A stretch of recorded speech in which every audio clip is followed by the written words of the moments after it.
Hallelujah, praise the Lord. आपण प्रभूच्या सानिध्यात उभे राहूया.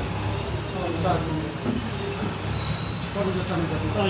Hallelujah, hallelujah. धन्यवाद, धन्यवाद. Thank you Lord. राजाच्या राजा, प्रभूच्या प्रभू धन्यवाद. आम्ही तुझ्या चरणाजवळ येत आहोत. आम्ही तुझ्या चरणाजवळ आलेलो आहोत. आम्ही तुझ्या मंदिरात आलेलो आहोत आणि तुझी भक्ती करत आहोत. बाप्पा, मागील आठवड्याबद्दल आम्हाला सांभाळलंस त्यासाठी तुला खूप खूप धन्यवाद बाप्पा. बाप्पाच्या मागील आठवड्यात मोठा दुःखाचा प्रसंग या मंडळावरती आला परमेश्वरा. यातून तू आम्हाला सावरलं आहे, आमचं सांत्वन केलेलं आहे.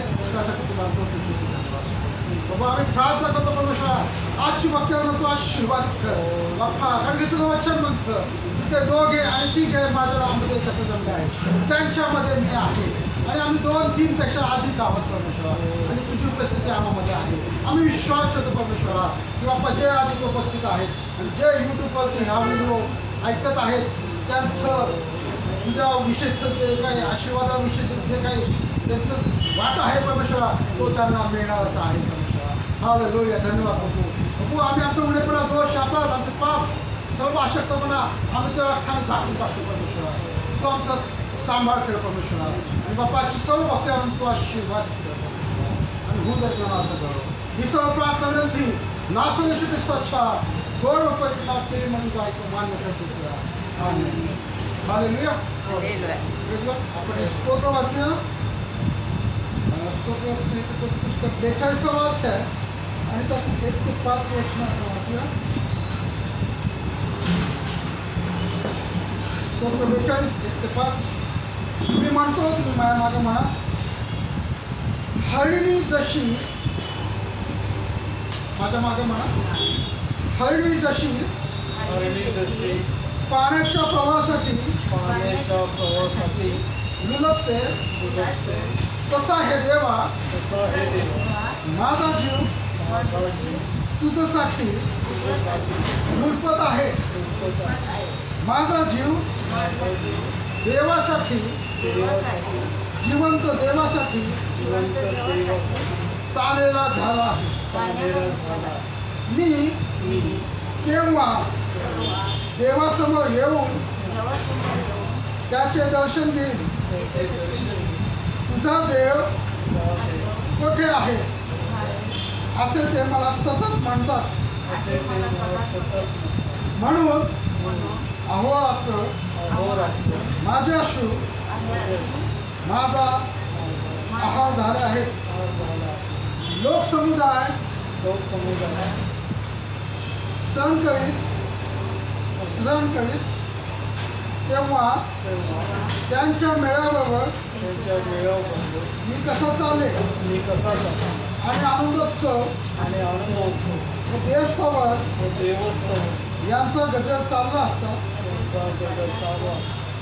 देवाच्या मंदिरात हे त्यास मी कसा मिळवित नाही याची मला आठवण झाली.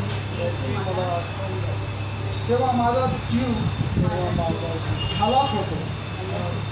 हे माझ्या जीवा, तू का खिन्न झालास? तू आतल्यात का तळमळत आहेस? देवाची आशा धर, तो मला दर्शन देऊ, माझा उद्धार करतो. म्हणून मी त्याचे पुनरुक्ती गुणगान गाईन.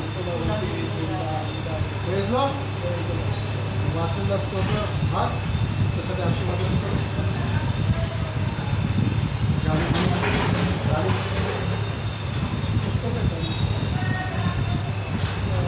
नसतील गाण्याचे पुस्तक नेहमीच काय जे येत असेल गाणे म्हणा. आनंदी आनंद है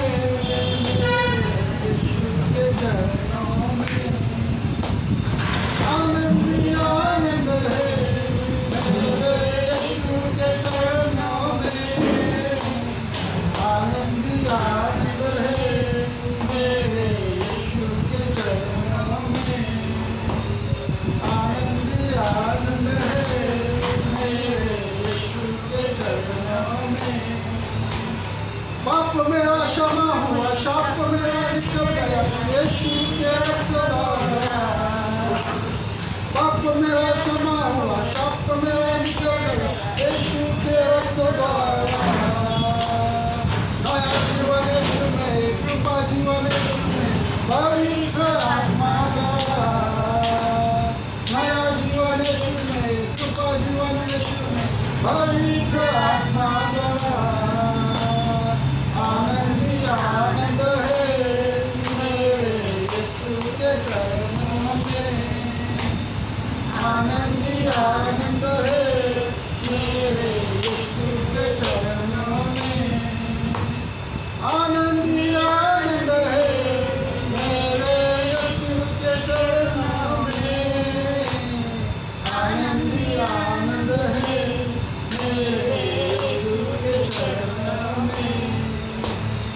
आनंद ही आनंद है मेरे यीशु के चरणों में। Hallelujah, praise God. प्रभूच्या सानिध्यात आनंद आहे. हालेलुया. त्यामुळेच आपण इथं आलेलो आहोत. जो जगिक आनंद आहे तो क्षणिक आहे, पण जो प्रभूमध्ये आनंद आहे तो सार्वकालिक आनंद आहे. Hallelujah, praise God. आणखी एखादं गीत म्हणू आपण. आराधना ऊपर जाती है, आशीष लेकर नीचे आती है. स्तुति आराधना ऊपर जाती है, आशीष लेकर नीचे आती है. प्रभु हमारा कितना महान, देखो हमसे करता है प्यार. प्रभु हमारा कितना महान, देखो हमसे करता है प्यार. Hallelujah, hallelujah, hallelujah. प्रार्थना विनंती ऊपर जाती है. प्रार्थना विनंती ऊपर जाती है, आशीष लेकर नीचे आती है. प्रार्थना विनंती ऊपर जाती है, आशीष लेकर नीचे आती है. प्रभु हमारा कितना महान, देखो हमसे करता है प्यार. प्रभु हमारा कितना महान, देखो हमसे करता है प्यार. Hallelujah, hallelujah, hallelujah, hallelujah. आँख के आंसू ऊपर जाते हैं, खुशियाँ लेकर नीचे आते हैं. आँख के आंसू ऊपर जाते हैं, खुशियाँ लेकर नीचे आते हैं. प्रभु हमारा कितना महान, देखो हमसे करता है प्यार. प्रभु हमारा कितना महान, देखो हमसे करता है प्यार. Hallelujah, hallelujah, hallelujah, hallelujah. आपण आपले डोळे मिटूया आणि आपल्या जागेवर भेळूया. प्रार्थनेमध्ये जाऊया. Hallelujah, hallelujah. प्रभू परमेश्वरा, तुझी मोकळीकता या जागी घेऊ दे. परमेश्वरा बापा, तुझी मोकळीकता या जागी घेऊ दे. तर बापा, जिथं तुझा आत्मा आहे तिथं मोकळीकता आहे. हालेलुया, तुझी मोकळीकता या जागी घेऊ दे. परमेश्वरा हालेलुया, तुझी उपस्थितीचा अनुभव इथं प्रत्येकाला घेऊ दे. परमेश्वरा हालेलुया. धन्यवाद, धन्यवाद. हालेलुया. पवित्र आत्मा, पवित्र आत्मा, पवित्र आत्मा. बहने दे उस हवा को, छूने दे हर एक दिल को. बहने दे उस हवा को, छूने दे हर एक दिल को. तेरा दर्शन हमें करते हैं प्रार्थना तुझसे, तेरी महिमा से, तेरे सामर्थ्य से, फिर से तू अभिषेक कर दे। पवित्र आत्मा, पवित्र आत्मा, पवित्र आत्मा,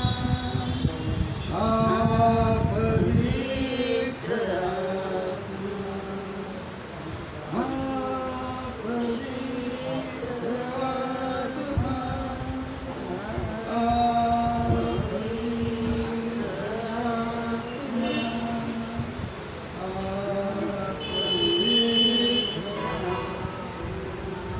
हालेलुया हालेलुया. सर्वजण प्रार्थनेत जाऊया. डोळे मिटलेले असताना आपण प्रार्थनेत जाऊया. धन्यवाद धन्यवाद धन्यवाद परमेश्वरा. परमेश्वर धन्यवाद बाप्पा. केलेल्या सवनात तू लावल्यासाठी धन्यवाद बाप्पा. आम्ही जरी थोडके असलो तरी बाप्पा तुझे मळवचनानुसार तुझी उपस्थिती आम्हाला आहे. हालेलुया धन्यवाद परमेश्वरा बाप्पा. तू कारण की बाप्पा तू मनुष्याप्रमाणे पाहणे नसतो. तू अंतर्यामी पाहणारा तू देव आहेस बाप्पा. तू हृदय जाणार तपासणारा तू परमेश्वर आहेस बाप्पा. तू प्रत्येकाचे हृदय तपासतो परमेश्वर बाप्पा. धन्यवाद बाप्पा. बोबडा बोलाने केलेली सुयोजना तू ऐकलीस परमेश्वर. तुझे धन्यवाद देतो. तुझे काय मानतो परमेश्वर बाप्पा. तू पुढची वेळ खा प्रार्थना विनंती नासर येशू ख्रिस्ताच्या डोळे पैतनाथ केली मला माणूस बसूया खाली.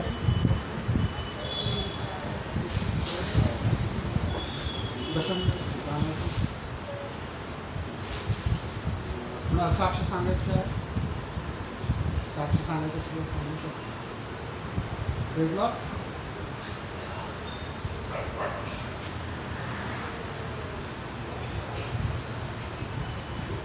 ठीक आहे. आपण जिवंत आहोत आणि तो उपस्थित आहोत हीच मोठी साक्ष. खूप जर प्रभूमध्ये झोपी गेले ते आजचा दिवस पाहू शकले नाही. देवाने आपल्याला जिवंत ठेवलं. आपल्या नागपुरात श्वास ठेवला. किती मोठी गोष्ट. मागच्या महिन्यात 3 वेळा मला ब्लडिंगचा त्रास झाला. 3 वेळा मृत्यूच्या छावेतून पाटील बाबांना ते घेतलं. देवाने मला 3 वेळा माझ्यावरती अटॅक झाल्यासारखं माझं 3 वेळेस परमेश्वरांनी मला त्यातून आलेल्या देवाला माझा उपयोग करून घ्यायचा. ठीक आहे. आपण वचनाकडे जाऊया.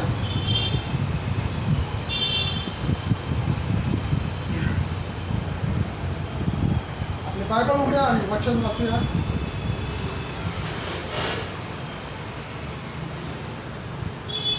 नीतिसूत्र 3रा अध्याय 6वं वचन. 3:6.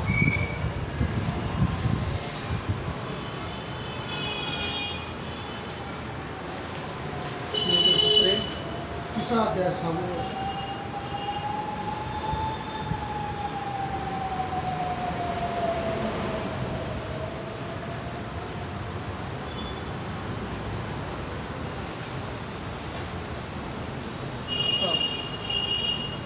regarding नीतिसूत्र 6.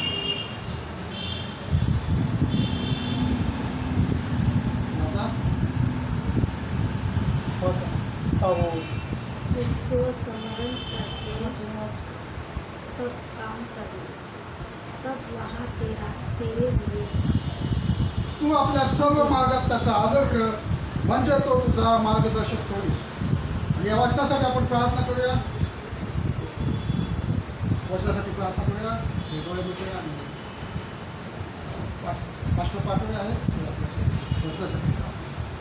सर्व शक्तिमान करून जिवंत देव, आज आम्ही तुझं वचन वाचत असताना हे पवित्र आत्मा आम्ही तुला विनंती करतो की ते वचन समजण्यासाठी ते बाबा आमचं सहाय्य कर.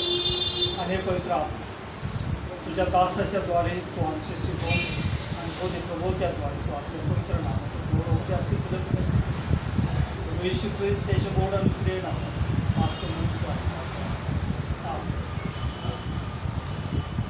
Praise Lord. नीती 3रा अध्याय आणि 6वं वचन आपण वाचलेलं आहे. तू आपल्या सर्व मार्गात त्याचा आदर कर, म्हणजे तो तुझा मार्गदर्शक होईल. काय आपल्याला करायचं आहे? नीतिसूत्राचा लेखक काय म्हणत आहे की तू आपल्या सर्व मार्गात त्याचा म्हणजे कुणाचा? परमेश्वराचा. तू आपल्या सर्व मार्ग म्हणजे काय? तुम्ही जे जे जीवन प्रवासात जीवन मार्गामध्ये जे जे कृत्य करत आहात, तर प्रत्येक कार्यामध्ये, प्रत्येक कृत्यामध्ये, प्रत्येक गोष्टीमध्ये तुम्हाला परमेश्वराचा आदर करायचा आहे. Hallelujah, praise Lord. नीती 16 अध्याय 3 वचन पण वाचूया. नीती 16:3. आपली सर्व कार्ये परमेश्वरावर सोप, म्हणजे तुझे बेत सिद्धीत जातील. Hallelujah, praise Lord. आणि 16 अध्याय 1 वचन म्हणतो, मनात योजना करणे मनुष्याच्या हातात आहे, पण जीवेने उत्तर देणे परमेश्वराकडचे आहे. आणि जे जे तुम्ही मार्गामध्ये जे जे तुम्ही कार्य करत आहात, जे जे कर्म करत आहात, ज्या ज्या गोष्टी तुम्ही करत आहात, प्रेज लॉर्ड, उठल्यापासून झोपेपर्यंत, तर प्रत्येक गोष्टीमध्ये, प्रत्येक कार्यामध्ये तुम्हाला परमेश्वराचा आदर करणं गरजेचं आहे. Hallelujah, praise Lord. फक्त जेव्हा तुम्ही भांगणामध्ये येता, मंदिरात येता, तेव्हाच आपल्याला फक्त परमेश्वराचा आदर करायचा. पण तुम्हाला प्रत्येक गोष्टीमध्ये उठल्या परमेश्वराला धन्यवाद द्यायचा. उठतो पहाटे 4 वाजता, 3 वाजता, 5 वाजता उठतो, प्रथम देवाला धन्यवाद देतो. आणि देव मला वचन देतो. देवाला धन्यवाद देतो, देवाने मला नवीन दिवस दाखवला, त्यासाठी देवाला धन्यवाद. आणि जेव्हा मी कामाला जातो, प्रथम देवाची प्रार्थना. Praise Lord. जेव्हा तुम्हाला भोजनाचं ताट येतं, प्रथम देवाला धन्यवाद. देवा धन्यवाद, तू आज मला भोजन दिलंस. Praise Lord. जेव्हा तुम्ही प्रवासाला सुरुवात करता, देवाची प्रार्थना. Praise Lord. जेव्हा तुम्ही कुठले कामाला सुरुवात करता, देवाला आदर द्या, देवाला धन्यवाद द्या. आपली सर्व कार्य परमेश्वराला सोपवा. असं म्हणू नका की हे मी करत आहे, असं म्हणा की परमेश्वराच्या दयेने हे होत आहे. हालेलुया. प्रत्येक कार्यामध्ये तुम्ही देवाला धन्यवाद द्या, देवाचा आदर करा, देवाच्या हातात ते कार्य सोपवा, म्हणजे तुमचे कार्य ते सिद्ध जाईल. Praise Lord. मला काही उदाहरण देतो. उत्पत्तीच्या पुस्तकात आपण जाऊया. उत्पत्तीचं पुस्तक 11वा अध्याय आणि 8वं वचन आपण वाचूया. उत्पत्ती 11. आणि ह्या वचनामध्ये आपल्याला या 11वा अध्यायामध्ये आपल्याला पाहायला मिळतं की जे त्या काळचे लोक होते, ते एक नगर बांधण्याचा प्रयत्न करत होते. बाबेलचा बुरुज, बाबेल हे त्याचं नाव होतं, त्या नगराचं नाव नंतर पडलं. तिथं एक मोठा बुरुज, मोठी मिनार ते बांधण्याचा प्रयत्न करत होते. पण ते बांधण्याच्या मागे त्यांचा हेतू वेगळा होता. काय हेतू होता? उत्पत्ती 11वा अध्याय आणि 4थं वचन वाचूया. उत्पत्ती 11वा अध्याय 4थं वचन. मग ते म्हणाले, पहा, आपणासाठी एक नगर निर्माण करून गगनचुंबित शिखराचा एक बुरुज बांधू. ह्या रीतीने आपण आपले नाव ठेवू, म्हणजे आपली पृथ्वीवर पांगापांग होणार नाही. ते जरी नगर बांधत होते, तरी ते नगर बांधण्यामध्ये त्यांचा हेतू वेगळा होता. काय हेतू होता? इकडे लक्ष द्या. काय हेतू होता? स्वार्थी हेतू होता. स्वतःचं नाव मोठं करण्याचा हेतू होता. देवाला त्यांनी सन्मान दिला नाही, देवाला त्यांनी आदर केला नाही. ते जे कार्य करत होते ते त्यांनी देवाच्या हातात सोपवलं नाही. तर ते काय म्हणाले की आपण एक नगर निर्माण करू, एक बुरुज बांधू, ह्या रीतीने आपले नाव मोठे करू. आज खूप जण असंच करण्याचा प्रयत्न करतात. मग काय झालं? परमेश्वर तिथं आला आणि त्यांनी ते पाहिलं, ते बुरुज बांधत आहेत, हे नगर बांधत आहेत, पण त्यात त्यांचा हेतू काय आहे? स्वतःचं नाव मोठं करण्याचा. त्यामुळे त्यांनी काय केलं? भाषेचा घोटाळा केला. आणि पुढच्या वचनात आपल्याला पाहायला मिळतं 8व्या वचनामध्ये, नंतर परमेश्वराने, नाही 7व्या वचनामध्ये पाहूया. मग परमेश्वर काय म्हणाला, तर चला आपण खाली जाऊन यांच्या भाषेचा घोटाळा करू म्हणजे यास एकमेकांची बोली समजावायची नाही. आणि 8वं वचन, नंतर परमेश्वराने तेथून त्या सर्व पृथ्वीच्या पाठीवर पांगविले. याप्रमाणे त्यांचे नगर बांधावयास राहिले, म्हणून त्या नगराचे नाव बाबेल असे पडले, कारण त्या ठिकाणी परमेश्वराने सगळ्या जगाच्या भाषेचा घोटाळा करून तेथून त्या सर्व पृथ्वीच्या पाठीवर पांगविले. मला तुम्हाला काय सांगायचं, जे आपण पहिलं वचन वाचलं की तू आपल्या सर्व मार्गात परमेश्वराचा आदर, तू आपले सर्व काम परमेश्वराला सोपव, म्हणजे तुझे बेत सिद्धी जाते, म्हणजे तो तुला मार्गदर्शन करेल. पण इथं आपल्याला पाहायला मिळतं इथले जे लोक होते उत्पत्तीच्या काळात, त्याचं नाव निमोद असं आहे, ज्यांनी ह्याची बांधायला सुरुवात केली. त्याचं नाव निमोद असं आहे. आणि जेव्हा ते बांधत होते तेव्हा त्यांचा हेतू होता आपण आपले नाव मोठे करू परमेश्वर. त्यामुळे परमेश्वराने काय केलं, ते बांधकाम दूर दिलं नाही, ते काम मध्येच बंद पाडलं, त्यांच्या भाषेचा घोटाळा केला आणि त्यांना तिथून पांगापांग त्यांची केली. पण तिकडे देवाला आदर देत नव्हते त्यांच्या कामामध्ये, आणि ते जे काम करत होते ते काम त्यांनी देवाच्या हातात सोपवलं नव्हतं. त्यामुळे पियानो हे झालं. मला एक वचन वाचूया, स्तोत्र 127 स्तोत्रसहित पुस्तक 127वा अध्याय, पहिलं वचन आपण वाचूया. परमेश्वर घर बांधत नाही तर बांधणाऱ्याचे परमेश्वर नगर रक्षण नाही तर पहाडी काळाचे जागणे व्यर्थ आहे. स्तोत्र 127 मध्ये ते वचन आहे.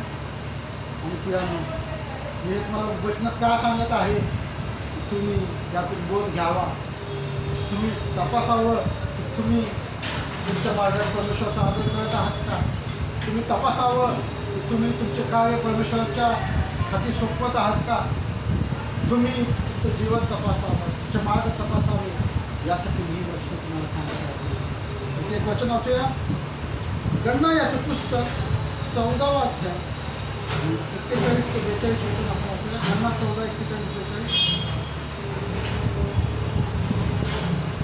गणना 14:41 ते 42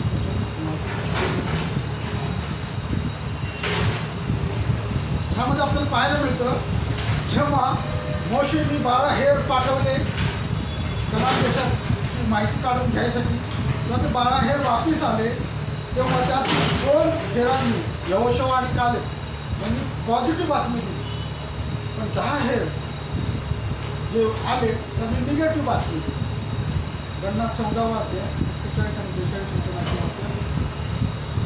मग त्यामुळं काय झालं, 37वा वचन असतो, ते देशाची जे अनिष्ट बातमी आणले ते पुरुष मरीने परमेश्वरासमोर मुक्ती पावले. गणना 14:37 वचन. आणि मग तथापि देश हेरावयास गेलेल्या पुरुषांपैकी नूनाचा पुत्र यहोशुआ आणि यफुन्नेचा पुत्र कालेब हे जिवंत राहिले. गोष्ट समजून घ्या मग काय आहे. गणनाच्या पुस्तकामध्ये जेव्हा परमेश्वरांनी इस्रायल लोकांना मिस्रच्या गुलामगिरीतून सुटका केली, 430 वर्षाच्या गुलामगिरीतून, तेव्हा त्यांना सांगितलं की मी तुम्हाला कनान देशात घेऊन जाईन. आणि मोशेद्वारे ती सुटका केली. मग मोशेने काय केलं, 12 जणांची निवड केली आणि ते 12 जणांना ते कनान देश, ज्या देशामध्ये आपल्याला जायचं आहे, परमेश्वराने आपल्याला त्या देशात जाण्याचं अभिवचन दिलेलं आहे, तो देश हेरायला, त्या देशाची माहिती काढून आणायला 12 जणांना पाठवलं. पण त्या 12 जणांपैकी दोघांनी, कालेब आणि यहोशुआ यांनी देवाच्या योजनेनुसार चांगली बातमी दिली की तो देश चांगला आहे आणि आपल्याला तो देश घेण्याचं सामर्थ्य आहे, अशी चांगली बातमी दिली. पण जे बाकीचे 10 जण होते त्यांनी निगेटिव्ह बातमी दिली. त्यांनी सांगितलं की तिथले लोक धिप्पाड आहेत आणि ते आपल्याला सहज पराजय करतील, आपल्याला नाश करतील, तर आपण तो देश घ्यायचा विचार पण करू नये, अशी निगेटिव्ह बातमी त्या 10 लोकांनी दिली. मग काय झालं, परमेश्वराचा तडाखा आला. ज्या लोकांनी निगेटिव्ह बातमी दिली त्या लोकांना परमेश्वराने मळी आणली आणि त्या लोकांना परमेश्वराने मारून. पण ज्या लोकांनी पॉझिटिव्ह बातमी दिली होती त्या लोकांना परमेश्वराने जिवंत ठेवले आणि त्यांनी देवाच्या योजनेनुसार, देवाच्या इच्छेनुसार योग्य बातमी मोशेला व इस्रायल लोकांना सांगितली. मग पुढे जाऊन आपण पाहतो 39 वचन, मोशाने इस्रायल लोकांशी सांगितले तेव्हा त्यांनी फार विलाप केला. मग ते मोठ्या पहाटेस उठले आणि पर्वताच्या शिखरावर चढून म्हणाले, आमच्याकडून आपला घडला, पण आम्ही आता तयार आहोत. परमेश्वराने वचन दिलेल्या स्थानी आम्ही जाऊ. जेव्हा ती 10 लोकांनी निगेटिव्ह बातमी दिली तेव्हा इस्रायल लोकांनी काय केलं? मोठा विलाप केला. ते परमेश्वराच्या विरोधात बोलले, देवाच्या सेवकाविरोधात बोलले, देवाच्या योजनेविरोधात बोलले की आम्हाला इथं मरायसाठी आणले का? आम्ही जेव्हा गुलामगिरीत होतो ते छान होतं, आम्हाला इथं का आणलं? असं ते म्हणाले. मग पुढे आपण पाहतो तेव्हा मोशे त्यांना म्हणाला, परमेश्वराच्या आज्ञेचे उल्लंघन का करता? यात तुम्हाला यश यावायचे नाही. परमेश्वर तुमच्यामध्ये नाही, म्हणून चढाई करू नका. कराल तर शत्रूकडून तुमचा संवाद होईल. आणि जे आपण वचन वाचले ते ज्या लोकांनी निगेटिव्ह बातम्या आणली त्यांच्यामुळं सर्व इस्रायल लोकांनी कुरकुर केली. त्यामुळे परमेश्वराचा कोप त्यांच्यावर भडकला आणि परमेश्वर त्यांच्यापासून दूर गेला. आणि त्यामुळं देवाचा सेवक म्हणत आहे की तुम्ही आता चढाई करायला जाऊ नका. जर गेला तर तुमचा पराजय होईल. याला समजतंय का? जर आपण देवाच्या इच्छेच्या विरुद्ध वागलो, देवाच्या योजनेच्या विरुद्ध वागलो, देवाच्या सेवकाविरुद्ध कुरकुर केली, परमेश्वराविरुद्ध कुरकुर केली तर परमेश्वर आपल्याला सोडून जाईल. हालेलुया. मग काय होईल? आपलं श्रम व्यर्थ जातील.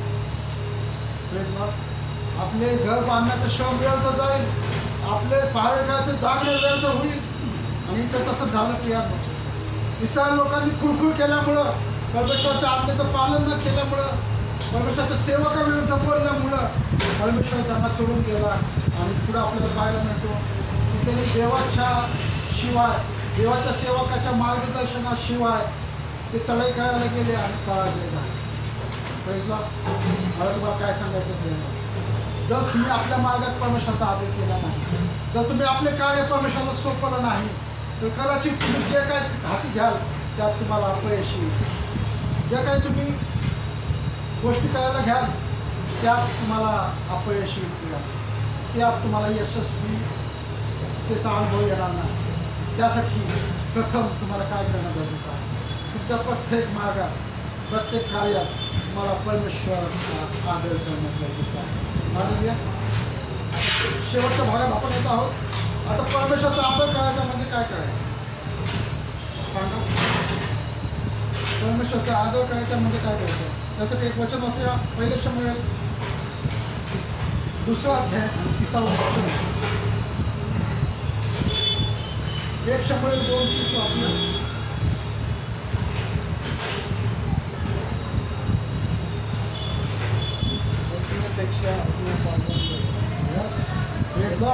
यज्ञापेक्षा आज्ञा पालन. आदर करणं म्हणजे काय? वचनाचं पालन, आज्ञेचं पालन करणं. प्रियानो, जर तुम्ही आज्ञेचं पालन करा, वचनाचं पालन करा तर त्याचा अर्थ आहे तुम्ही परमेश्वराचा आदर करता. आणि पहिले शमूएल 2:30 वचनामध्ये हेच दिलेलं आहे. वचन आपण वाचूया. पहिले शमूएल 2:30. कारण जे माझा आदर करतात त्यांचा मी आदर करेन, आणि जे मला तुच्छ मानतात त्यांचा अपमान होईल. हालेलुया. Praise Lord. जर आपण परमेश्वराचा आदर केला तर परमेश्वर आपला आदर करेल. जर आपण प्रत्येक मार्गामध्ये परमेश्वराला प्रथम स्थान दिलं, प्रत्येक गोष्टीमध्ये प्रथम स्थान दिलं तर परमेश्वर ते काम सिद्धीस मिळेल. हालेलुया. Praise Lord. बाबेलच्या बुरुजाप्रमाणे आपलं काम अर्धवट राहणार नाही. स्तोत्र 127:1 प्रमाणे आपले श्रम, घर बांधण्याचे श्रम व्यर्थ होणार नाही जर आपण त्याचा आदर केला. हालेलुया. जेव्हा आपण परमेश्वराचा आदर करून एखादी गोष्टी सुरुवात करू किंवा एखाद्या कामामध्ये परमेश्वराचा आदर करू तेव्हा ते काम परमेश्वर स्वतःचं समजून ते काम तो सिद्धीस नाही. हालेलुया. Praise Lord. वचन समजते? हालेलुया. जर तुम्ही परमेश्वराचा आदर केला तर परमेश्वर तुमचा आदर करेल आणि तुमचं काम यशस्वी करेल. तुमचा जीवनाचा मार्ग सुरक्षित ठेवेल. तुमचा जीवन प्रवास सुखकर करेल. पण त्यासाठी तुम्हाला त्याचा आदर करणं गरजेचं आहे. आणि आदर करणं म्हणजे देवावर प्रेम करणं, आणि देवावर प्रेम करणं, आदर करणं म्हणजे देवाच्या वचन आज्ञा पाळणं. हालेलुया. देवाच्या सेवकाचा मान ठेवणं. देव तुम्हाला दिसतो का? देवाचा सेवक दिसतो का? देवाचे वचन दिसतात का?